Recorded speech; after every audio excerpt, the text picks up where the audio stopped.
আসসালামু আলাইকুম, welcome to my BCS ভয়েজে। আজকে হচ্ছে আমার 45 দিনের স্টাডি চ্যালেঞ্জের 24তম দিন। আর আজকে দিনটা ছিল শনিবার, তো আজকে আমার স্কুল বন্ধ, যে কারণে ঘুম থেকে ওঠার একটা তাড়াহুড়া ছিল না। তো সকালবেলা ঘুম থেকে উঠে রিল্যাক্সে বাসার সবার সাথে নাস্তা করলাম।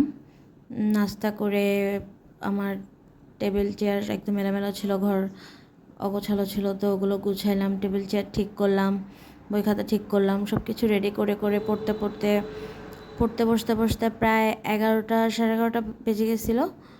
তো এই তো আজকে আমি ডিসাইড করে রাখছিলাম যে আমি ইন্টারন্যাশনাল অ্যাফেয়ার পড়ব। তো যেহেতু বাসায় আছি, একটা কঠিন সাবজেক্টে পড়তে চাচ্ছিলাম, কিন্তু একদম মুখস্থ করতে ইচ্ছা করতেছিল না। আর আমার অনেক আগে থেকে ছোটোবেলা থেকে অভ্যাস হচ্ছে একটু লেখে লেখে পড়া, মানে লিখে লিখে পড়লে আমি বেশিক্ষণ পড়তে পারি, নয়তো আমার কেমন একটু বোরিং টাইপের ফিল হয়, মানে এত একটা পড়তে ইচ্ছা করে না। আর লিখে লিখে পড়লে বা নোট করে পড়লে আমার পড়াটা মনে থাকে বেশি। তো আজকে ডিসাইড করছিলাম যে আমি প্রণালী যেগুলো আছে ওগুলো মুখস্থ করব। তো এই কারণে আমি চেষ্টা করতেছিলাম যে 18টা বা 20টা প্রণালী আছে, ওগুলোর 5টা 5টা বা 6টা 6টা করে মুখস্থ করে আমি লিখে ফেলবো।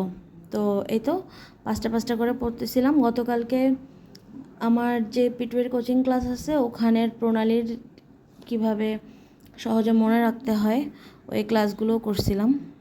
তো স্যার ওখানে কোন প্রণালীগুলো একদম ম্যাপে ভালো করে দেখায় বোঝাচ্ছিল।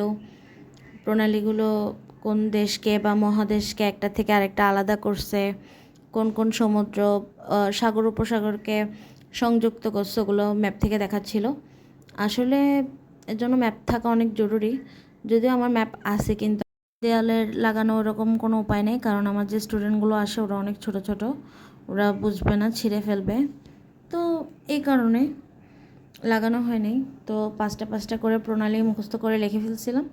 আমার মনে হয় প্রথম দিকের কয়েকটা মনে আছে, শেষেরগুলো এত একটা মনে নেই, হয়তো প্র্যাকটিস করার সময় মনে পড়বে। তো এই তো প্রণালীগুলো মুখস্থ করলাম, লিখে ফেললাম। এরপরে আমি শুরু করছিলাম পরিবেশ টপিকটা। তো পরিবেশ টপিক থেকে যে ইম্পর্ট্যান্ট পার্টগুলো আছে, যেমন বিভিন্ন কনভেনশন, এরপরে প্রোটোকলগুলো, তারপরে ধরিত্রী সম্মেলন, রিও সম্মেলন, এগুলো নোট করলাম, পড়লাম। আর বৈশ্বিক ইতিহাসের যে বিভিন্ন যুদ্ধগুলো আছে, যেরকম শতবর্ষব্যাপী যুদ্ধ, ওগুলো তো আগে পড়ছি। প্রথম বিশ্বযুদ্ধ, দ্বিতীয় বিশ্বযুদ্ধ, স্নায়ুযুদ্ধ। আর ভূ রাজনীতিগুলো করে ফেলছিলাম আমি, সমুদ্র আইন, তারপরে সমুদ্র বিজয়, চিকেন নেক, নাথুলাবাদ, সব কিছু। এখন আমার শুধু পড়া বাকি আছে আন্তর্জাতিক সংগঠনগুলো, যে ন্যাটো, G20, G7, এগুলাই পড়া বাকি আছে, এগুলো পড়বো। আর জাতিসংঘ আমি আগে পড়ছি, রিভাইজ দিতে হবে। তো এই তো নোট করলাম। দেন আজকে বৃষ্টিও হচ্ছিল, দুপুরে ভালো ভালো খাবার খাইলাম। এরপরে বাচ্চাদেরকে পড়াইলাম, আর এটা পর্যন্ত পড়ার পরে বাচ্চাদেরকে পড়াইলাম। ওদের পড়াই ছুটি দিতে দিতে প্রায় 7টা বাজছিল। আর ওদের যেহেতু এক্সাম চলতেছে, তো ওদের দিকে একটু বেশি মনোযোগ দিতে হচ্ছে। ওদের এক্সাম শেষ হয়ে গেলে আমার একটু ব্যস্ততাও কমে যাবে। তো এই তো সন্ধ্যা 7টা পর্যন্ত ওদেরকে পড়াইলাম। তারপরে আমার আব্বু ইদানিং না অনেক আইসক্রিম খাওয়া শুরু করছে, তো ওনার জন্য আইসক্রিম আনছিলাম আর ভিডিও করতেছিলাম। দেখো অনেক অ্যাক্টিং করে করে আইসক্রিম খাচ্ছিল। তো আমি, আম্মু, আমার ছোটো বোনরা একটুখানি টাইম পাস করলাম বিকালবেলা।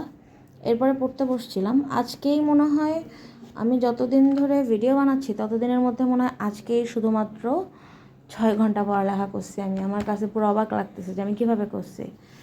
তো এই তো আমি এখন চেষ্টা করব যে 2 দিন করে বা 3 দিন করে এক একটা সাবজেক্ট শেষ করার, যেহেতু বেশি একটা টাইম নেই 47 প্রেলির। তো চেষ্টা করব যেন ব্যস্ত থাকলেও প্রতিদিন পড়তে বসি, হোক 1 ঘন্টা পড়তে বসবো, তাও পড়বো। দিন নষ্ট করব না, আর চেষ্টা করব। তো এই তো আজকে এই পর্যন্তই।